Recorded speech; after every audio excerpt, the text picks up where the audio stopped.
The letter arrived weeks after the war had ended, its edges frayed and ink smudged.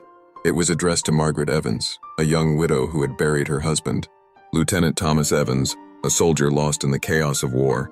But as she unfolded the letter, her hands trembling, her eyes caught the date at the top, June 8, 1944, the day after Thomas had been reported dead. In the spring of 1944, the world was engulfed in war. For families like Margaret's, letters from the front lines were lifelines, fragile threads of hope in a time of despair. Margaret, living in a quiet English village, clung to the letters from her husband Thomas, who was stationed in France. Thomas was a kind and steadfast man, devoted to his duty, but even more so to Margaret. Before he left, he made her a promise: no matter what happens, I'll find a way to say goodbye, even if it's the last thing I ever do. At the time, Margaret had laughed, brushing off the ominous tone of his words. But as the months passed and his letters grew less frequent, her heart filled with dread.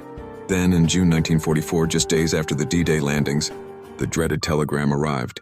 We regret to inform you that Lieutenant Thomas Evans was killed in action. June 7, 1944. The words shattered her world. She collapsed to the floor, clutching the telegram to her chest, her grief consuming her. The days that followed were a blur of sorrow.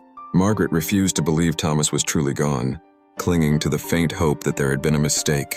But as weeks turned into months, reality set in.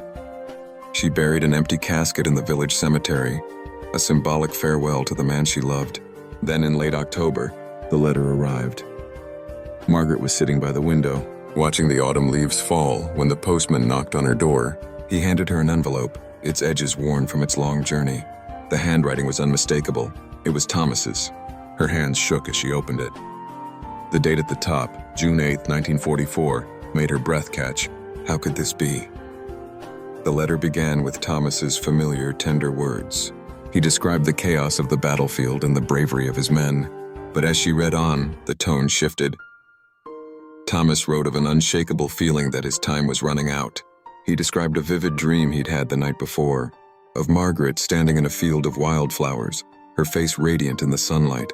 I don't know if I'll survive this, he wrote, but I need you to know that I love you more than anything in this world. If I don't make it, promise me you'll live your life to the fullest. And remember, I'll always be with you. The final line sent chills through her. Even if I'm gone, I'll find a way to say goodbye. This is my promise to you.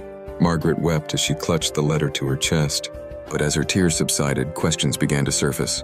How could Thomas have written the letter after his reported death?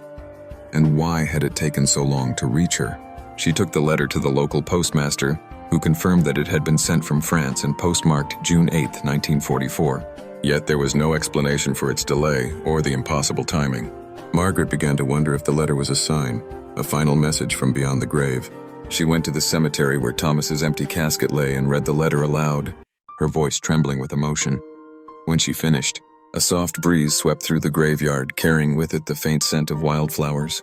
A warmth spread through her chest, as though Thomas was there, keeping his promise. In the weeks that followed, Margaret found a sense of peace she hadn't felt since Thomas's death. She kept the letter close, a symbol of their unbreakable bond. Slowly, she began to rebuild her life, drawing strength from the love they had shared. Years later, as an old woman, Margaret would recount the story of the letter to her grandchildren.